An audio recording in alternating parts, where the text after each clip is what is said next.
After writing her debut novel, My Only Sunshine, and releasing it on February 25th of 2021, her career has been great. She's even done the one thing that she said she was not going to do, which is write a successful trilogy. Fresh off her Crimes of Passion trilogy, which includes 3 of her 5 books, she is now on the precipice of releasing her 6th book, Down She Goes. So what has she been up to? Where has life taken her since we last talked to her? We're going to find out all of that as we take time to catch up with her before the release of her new book, Down She Goes. Join me as I talk to author Shannon Jump on this episode of True Crime and Authors. Welcome to True Crime and Authors Podcast, where we bring 2 passions together. The show that gives new meaning to the old adage, truth is stranger than fiction. Here's your host, David McClam. What's going on, everybody, and welcome to another episode of True Crime and Authors. Of course, I am your man, David McClam. Hey, if you guys haven't already, make sure you follow me on all of our social medias. One link to a link tree gets you everywhere you need to go in the show. Well, if you're keeping up with the show, you know it is once again time for another author interview. Well, the person I have today has been here before, so we're going to catch up. But in case you have forgotten who she may be, let me go ahead and give her a little introduction. She is an avid reader and writer. She has a passion for storytelling and often writes across genres. She refuses to start the day without the perfect cup of coffee. Is a diehard Minnesota Twins baseball fan and Food Network junkie. Shannon lives in small town Minnesota with her husband and 2 teenage kids. Her debut novel, My Only Sunshine, was released on February 25th of 2021.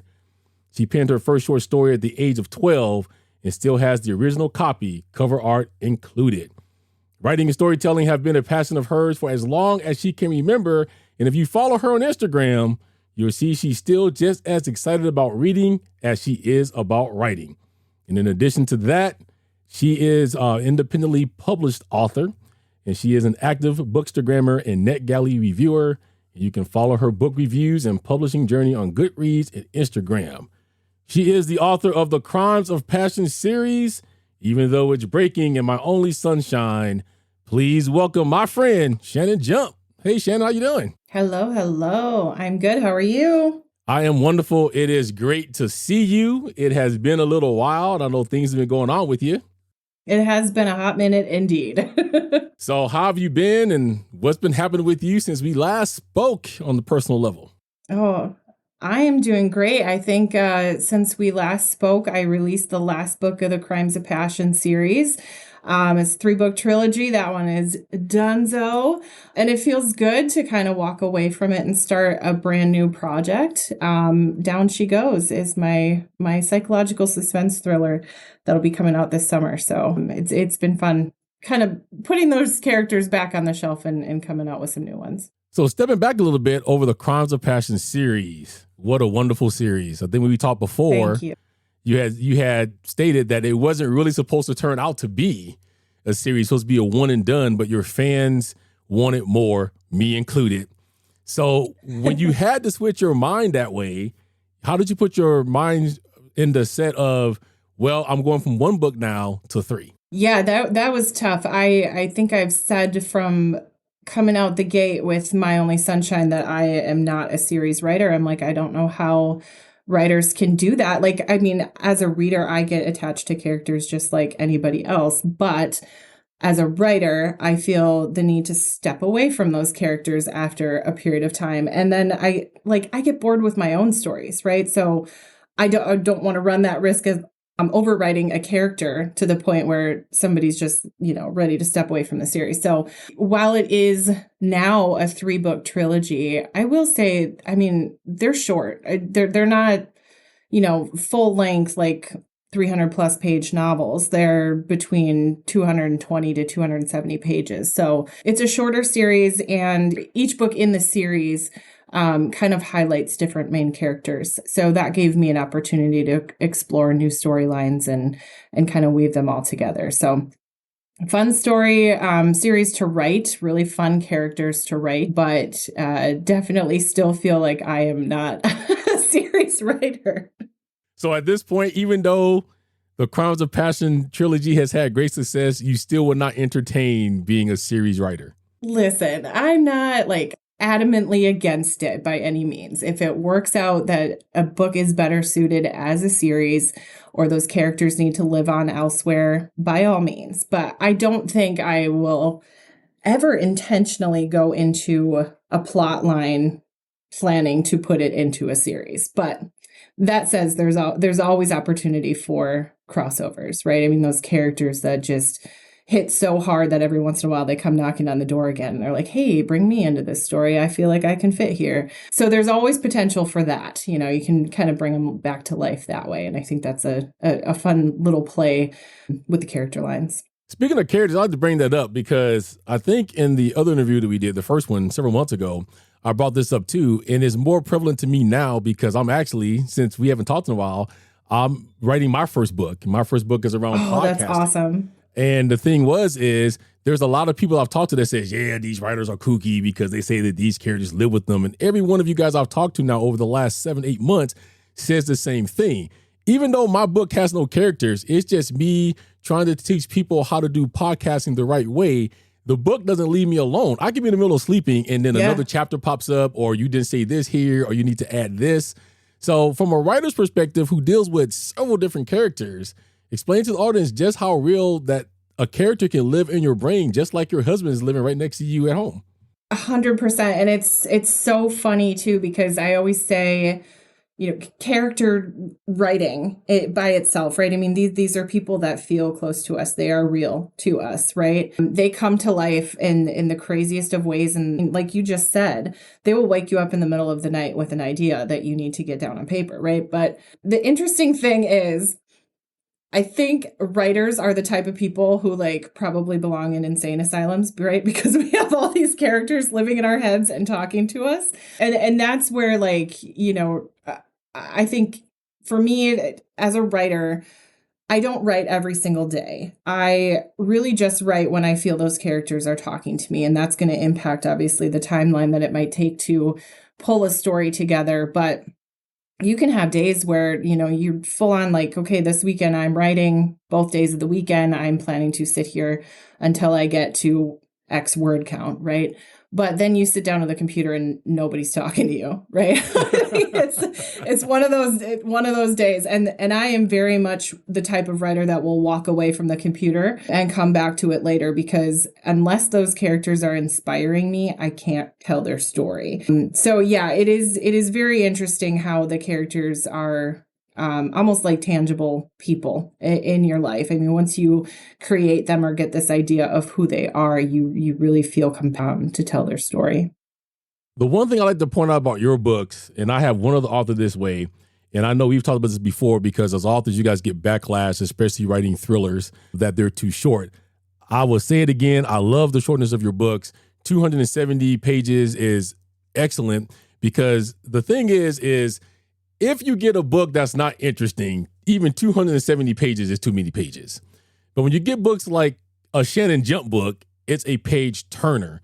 A lot of that is because you don't deal with a lot of fluff in your books. You know, you open the book, you're right to the point. If the person's a stripper, you know that in the first 10 seconds, you know where the story's going, right? So you don't really have time to get bored, but you want to know what goes on with the next situation that she's going to be into or that character.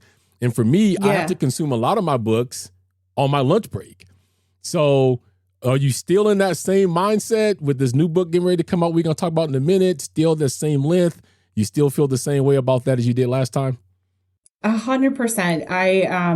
I'll caveat that with, I feel a little delayed in the writing of this current book because it's actually turning out to be a little longer than I wanted it to be. Where like I'm at the point now where this word count that I've hit is, you know, consistent with the last 3 books that I put out. And I'm about to go beyond that. So, and I still have so much more story to tell and everything needs to come together for the plot. So my mindset is less about word count and getting to that 300 page mark, right? I think there's elements of the story that are necessary and there's elements of the story that are not. And the parts that aren't are the fluff, right? I personally, as a reader, get bored and I tend to skip paragraphs that are overly descriptive, things that don't bring the story forward. And that's where my writing focus is, where if I have to read my own book 25, 30 times before it goes to print, I don't want to get bored with it. So I don't want to read that same description over and over again. And so I tend to, if I'm setting a scene and I feel that it needs a little bit of color added to it, it's going to be, random word placement as opposed to an entire paragraph that builds a world, right? It's not fantasy writing. So I don't need to build a world. We know what a car looks like, right? I don't have to call out the product type of the car, make and model, right? So I think but it's all preference, right? I mean, I will see a 400-page book and probably avoid it in the bookstore because I, like to sit down and read a book in one sitting or in one weekend, and 400 pages feels very daunting to me. I don't want 400 pages. So yeah, I'm very much a straightforward, to the point type of writer where unless something drives the plot forward, you probably won't read it in one of my books. The one thing I always try to get people to do is, I'll say, if you have what I call book anxiety, right? So you have a book, you can see exactly how thick the book is and how it lessens as you read. Go to digital, because at least with digital, Yes. It tells you a percentage point and it tells you a page. But since you don't never see the physical book, you don't feel like you haven't accomplished anything. You have a super long book. So that's why I like to read digitally. Yes. And that said, though, I mean, I get to a point even with ebooks, when I am reading digitally, I am like, why am I only at 8%? Like, I've been reading for 3 hours. I should be a lot further, right? So I think it's all a change of mindset, right? But I do agree. It does help to kind of, get that visual, that super thick book out of your mind. But yeah, I'm definitely one of those readers where I will almost steer clear of anything over 400 pages, and it's got to be shorter. So if I'm counting right, you are now at a total of 5 books under your belt. That's correct. And that includes, Even Though It's Breaking, My Yep. Only Sunshine, Wouldn't You Love to Love Her, Like a Bird in Flight, and Who Will Be Her Lover? And now your 6th one is soon on its way. Over this last 5 books, what success have you had and what have you learned along the way of that journey? Yeah, I think, one of the things even that you mentioned in the introduction is that I tend to write across genres. One of the things that has really come out for me in my first book was contemporary fiction. It was loosely based on a true story. And then moving into a psychological suspense thriller and then generalized psychological suspense. It's been interesting to cross genres, but one of the things that I think is so cool about writing is that it's okay to mix them too. I think, and I may have even mentioned it last time I was here, I honestly can't remember, but the Crimes of Passion series is a psychological thriller series with elements of romantic suspense, right? I mean, there's seduction and sex and all that kind of stuff in it, but it fits the story. And I think, again, as a reader, I will get in a slump quicker than anybody else if I only read one genre. So for me as a writer, I am more entertained and more engrossed in the story that I'm writing if I can write across genres. I don't know if it was said to me specifically or something I read somewhere, I can't honestly recall, but when I was first coming out of the gate with My Only Sunshine as contemporary fiction, a lot of folks were expecting me to produce similar types of work or touch only on that genre. And I was told, don't write under the same name if you're going to genre hop. And I said, well, I'm an indie author, so I'm going to go ahead and do that anyway. So I guess for me, in terms of something I've learned along the course of writing 5 books over the last couple of years, is that I'm just going to write what I want. I'm going to put out what I want. And a lot of, those themes work across genres. They don't have to be siloed in one specific genre. And I've found from, the reader base that I've built, I found that works for them too. And that's what they expect from a Shannon Jump book now. So are you still loving being independent, and why? Yes. And I tend to say the reason I love it is the creative control and the ability to set my own target dates and deadlines and, produce my own covers and all the content that I want. It's my choice. Beyond that, again, I've said it in interviews previously before too, I'm not against traditional publishing. I can't say that I would never sign a contract if one was offered to me. But what I do feel is that at this point in my life, as a mother of 2 teens, I've got one that's 18 and heading off to college soon, and one that's 16 and very active in sports. But I also have a full-time job. This writing gig is not my full-time job. So, as responsibilities increase, with the job that pays, that's what I always say, the job that's a guaranteed paycheck, right? As those responsibilities increase, I have a little bit less time to write, and I'm okay with that. But if I was under contract, I would be a lot less okay with that. So for me, at this point in my life, it just works best in terms of a work-life balance and family. I feel you on that. With an 18-year-old going to college, my 20-year-old is heading off to California Baptist University in the spring or in the fall this year, September. And when they laid the paper down in front of me with how much it was going to cost per year, I'm like, man. Yeah, not cheap. I need a whole nother job. I know it. Yep. Yeah. And I mean, then there's, all the other emotional aspects of that too. I mean, like, this is my first kid graduating high school here in a couple months or less, and dealing with graduation and a grad party and getting them off to college. That's a lot to deal with. And that takes away from writing time too. So again, it's, I write when I want to, or when I feel that I have the time to do it without overthinking it. Because if I overthink it, it's never going to come together. But yet with all of that, we are looking forward to a new book this summer called Down She Goes. Yes. So what can you tell us about Down She Goes a few months now before the release date? So Down She Goes is a psychological suspense thriller. It is a kind of a plot idea that came to mind just kind of as like an everyday thing. I love those everyday scenarios that can turn into a thriller. And this is a prime example of one. So essentially it is a multi-narrative, all told in first person, but we have, I want to say 6 narrators, so 6 different point of views. And you get a mix of male and female, and you get a mix of age range. And one of the narrators is a 17-year-old girl. The whole concept of it, and I don't know why I'm having a hard time explaining it right now. I should have read the synopsis even before the interview. But so it's a serial killer novel where it kind of has those elements of domestic suspense as well, where, there's questioning of your neighbors and how safe are you at home, and not just with your neighbors but with the people that live inside the house with you. So it's got a lot of elements of I keep wanting to say the word suspense, but it's like a daunting novel where you're going to get some sarcasm. I think that comes out in like every one of my books, where there'll be like a random one-liner thrown in to kind of demonstrate personality here and there. But it is, one of the narrators is actually the serial killer themselves, and you don't know their identity. You know that they are known as the Crow River Killer, or CRK, and that's the title that goes above their chapters. But you are trying the entire time to figure out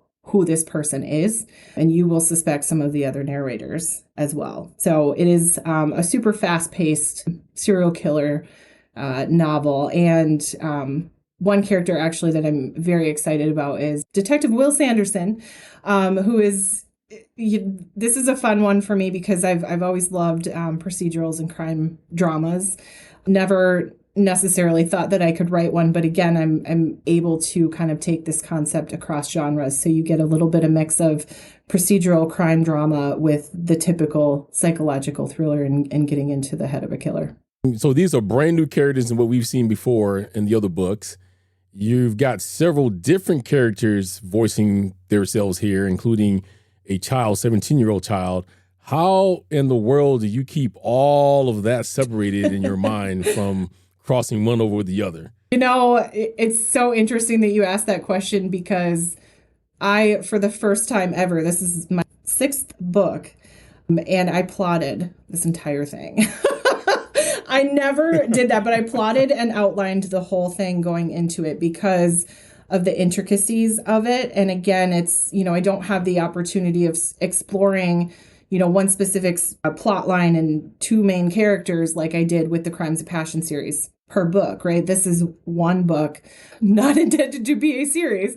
But I loved the idea of multiple narratives, but also felt that it was more effective with the six narrators that there are. I did try at one point kind of writing it differently where it was only juggling between two, and it did not have the same impact. It just didn't hit as hard. So I think this definitely was the first time that I've actually outlined a novel, and so I actually felt like I knew where it was going before I started writing it. So yeah, I would say that that's probably how I keep it all together, and with that, character sketches and a full, timeline of events and all that kind of stuff too.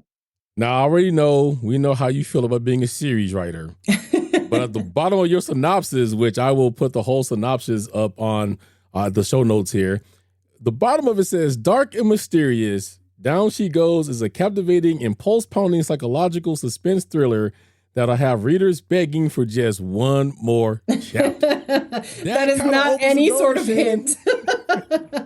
It's not a hint, not a red herring, I promise. It is a standalone novel. That said, I did mention earlier in this discussion that every once in a while there's an opportunity for a crossover character.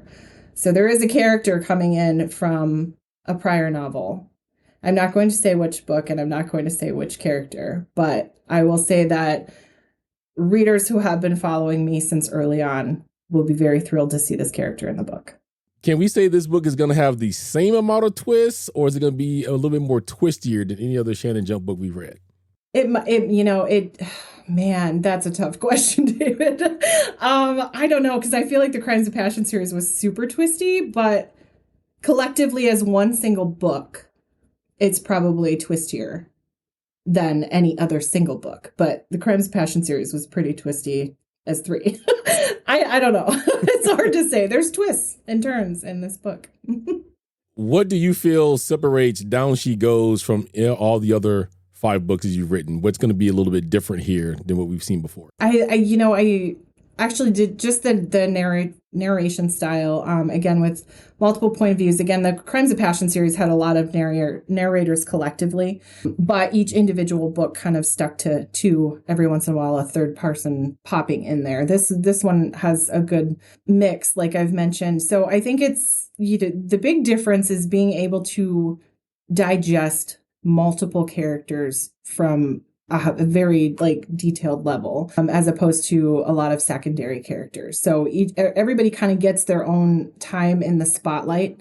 And I think that brings an added element of suspense and, a balance, because again, you have to get that right mix, because there is such a thing as too many points of view. But I think that this is a good mix of it. The other thing is getting a point of view directly from a detective and getting a little bit of the procedural stuff and that almost like true crime element, and getting to see the investigative side of a case. Now, I know how we can be as readers. Those of us that are Shannon Jump fans has been waiting on whatever would be new coming down the pipeline after you finish the Crimes of Passion series. You've been very candid with us as readers on your Instagram of your health journey and things of that nature. Yep. So I will ask you, how has that been? How's your health doing? Are you back to 100% now? I've been very concerned about you over the months. I just didn't reach out and write a lot to you because I wanted to respect your space. I appreciate but how are you that. doing with all? Thank you. No, that's so sweet. I'm doing great. Everything with surgery went well and as expected. I think, the health journey itself is in a better place than I think even I would have hoped. So all is good there. And I think the thing more or less pulling me away from the fans or the readers and the social media side of things has been a job change. I started a new position at work back in January. And that's been very busy and a lot of new learnings and training and all that kind of stuff too. So just had to be in the right headspace to focus on that career move and kind of put writing on the back burner for a little bit. And that was a big part of the reason why I was so adamant in getting that series completed last week, because I knew that I was going to have to take a break with the surgery I had back in November and then the job change in January. So just wanted to tee it up so nobody was left hanging for too long for that final book in the series. And with that too, it was, I think I've heard comments from some readers too that I'm back in action a little bit earlier than they expected, because I did kind of formally announce that I was taking a break to focus on some other things, and then suddenly came out and said, "Hey, I'm working on a book. It's coming out this summer." So yeah, I think hopefully it's a good enough break that it doesn't feel like too long. And I think, right, you compare to traditional publishing, it probably would have been another year or two by the time something came out if I was going down that route. So, but thank you, I appreciate that. Well, I was shocked too. I didn't know about the job change. I feel you on that, because I too went through a job change in the last 8 months. Which totally shifted my whole entire podcasting situation. And I had to go to not announcing dates. I don't know what day I'm going to be to get it up, because my whole job changed, days of week, times, all of that. But then when I saw that you announced you was going to a new book, I'm very aware of the surgery you had and what happens to individuals who have this surgery. And I said the same thing. I'm like, okay, did her Instagram get hacked? That's the first thing I thought, right? Did it get hacked? Because she's back a little bit early. And then when you wrote me back and said, yeah, let's schedule some time, I was like, that's quick.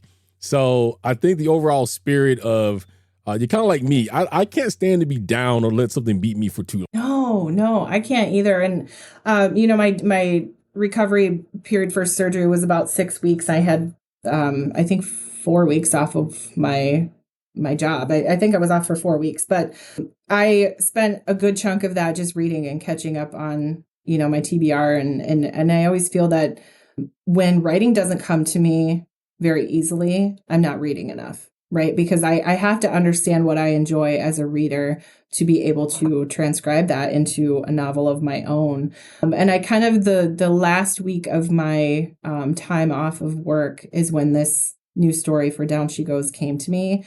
And I secretly kind of started writing it just to see where it would go, just to get some stuff on the page. And then, I had a solid like 10,000 words down.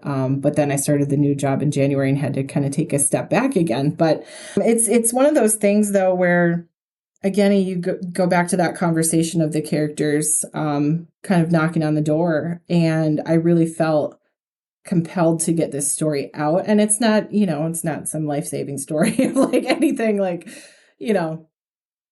inspiring, right? But it's one of those stories where I felt like if I don't put this together now, if I write it later down the road, it loses some of its integrity, right? Like you have to read it while you feel it, or write it while you feel it. And that's really kind of where my focus was at. So in between, stuff with the new career change and family stuff, I really just kind of write when I can. And, luckily those sessions are very productive. I'm definitely writing less in terms of length of time or how often I'm sitting at the computer, but the time that I'm putting in front of it is really productive. So now with all the life changes, you have a kid going off to college. As a person in your shoes, that's not easy. We have to readjust to life, right? Especially on the mom's end. I think, dads, we deal with this a little bit different.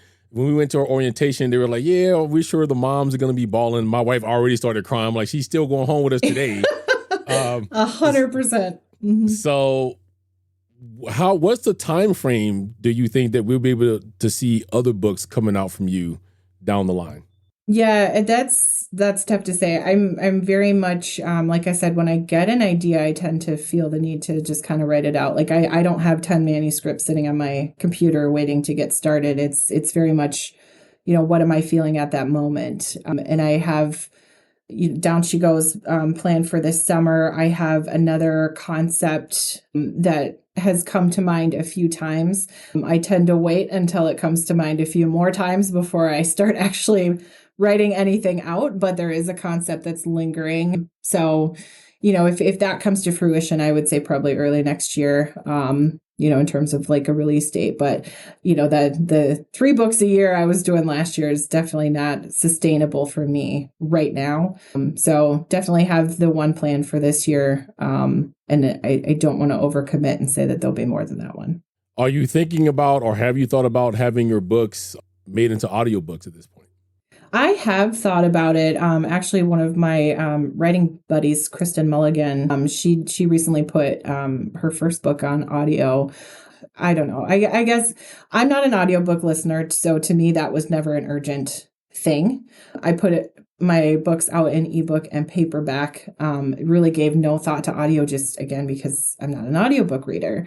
And then I've had a lot of readers actually reach out and see if my books were on audio. And unfortunately right now they're not. And unfortunately right now I don't necessarily have plans to do that. I think a lot of that is out of pocket cost when you're on the indie side. And it's just not something that, again, I've got a kid going to college next year. So I kind of have to worry about that before I get anything on audio. But, if an opportunity came up or, the right arrangement came up, I would definitely pursue it. But right now it's still very much a back burner item. I will tell you, just because I've researched this before, because I had to research this for my book that I'm writing. There's over 100,000 podcasts consumed on a daily basis. And a lot of those people also consume audiobooks. So I do know from being in various reading groups that I'm in, some of these groups, they have challenges where they have to complete 5 books in a month, let's say. They will say, I'm going to read these 2, but they will go looking to see if those books are on audiobooks because they can consume them faster. So hopefully one day down the line, if you get a deal like that, you'll be able to take advantage of that, because that will be more lucrative on that side. Because I do know that there is a huge need. Even me, I tend to listen to things audio in the car because I'm driving and I can hear what you're saying and concentrate on it that way. So. Yeah. Well, and it's so funny that you say that too, because I think like my mind just works the other way. I work from home. I'm hardly ever in the car. Like we joke that I could be home for, 10 days before because I get groceries delivered and everything. So I'm like, half the time, the only reason I'm leaving the house is to pick a kid up from somewhere. But, so I don't have that same drive time. And then, I'm working all day, so I can't really listen to audiobooks. I'm in meetings all the time. So yeah, it's such a back burner thing for me, but I've definitely heard the commentary of, I'm not going to read this one for book club because I need it to be on audio. I don't have time to sit down and read. And I totally get that. I mean, we all balance our time in our own way. But speaking of daunting book lengths, though, a 400-page book is daunting to me. But you throw an audiobook and it says, 18 hours to completion. I'm like, that is forever. So that's a whole other man, I don't know how people can do audiobooks. Like, that's such a long time to listen. But I know that people adjust the speed, don't they? Like some people listen faster. But if you have a thick enough book, that's not even enough, because I've done one that told me it had 40 hours. I'm like, seriously? Oh, man. That's such a long time. But yet again, I will sit here and binge watch a series. No problem, right? And think about how many hours you spend doing that. We make time for the things we love, right? And I was the same as you. Before I got the job I have now, I was gone 3 days a week, but I was home, most of the time during the week. And I'm like, really? People listen to these things that many hours? But then when I started driving all the time and I'm on the road for the whole 8 hours a day, I'm like, okay, I can see how that works out, because I'm no longer sitting at home. I can't just pick up a book and I want to read it. And so there you go. Yeah. Well, and I've worked remotely for probably 6 or 7 years now. So pre-pandemic, even I was home all the time. But I did, back when I was going to the office, I had a 45-minute drive one way. So, I wish that I had gotten into audiobooks at that time. But even then, I'm like the type of driver that's like rocking out and singing to the radio the whole way, right? So I'm like, I don't know if I even would have done it then. I really prefer the loud music when I'm driving. Well, especially with the hours I drive too. I'm like, I start out my morning, I'm going to listen to whatever podcast I'm going to listen to. But by the time the day comes to an end, I can't listen to somebody talk because I'll fall asleep. Yes. Right? Because that sleep just creeps up on you. I'm in meetings all day for work too. So it's like, you don't want to be on the phone at that point, right? So Sometimes I feel like podcasts are like being on the phone, but other times I'm like, okay, this is great. Like everybody's out of the house. I can, do some cleaning, listen to this podcast, but I feel like I have to plan time just to listen to a podcast, right? Because I'm always doing something that requires me to interact with somebody, or someone else is in the room, they're watching TV. I'm like, headphones, I don't want to wear those. Every excuse in the book, right? So what do you hope everybody takes away from Down She Goes once we get our hands on it and be able to read it?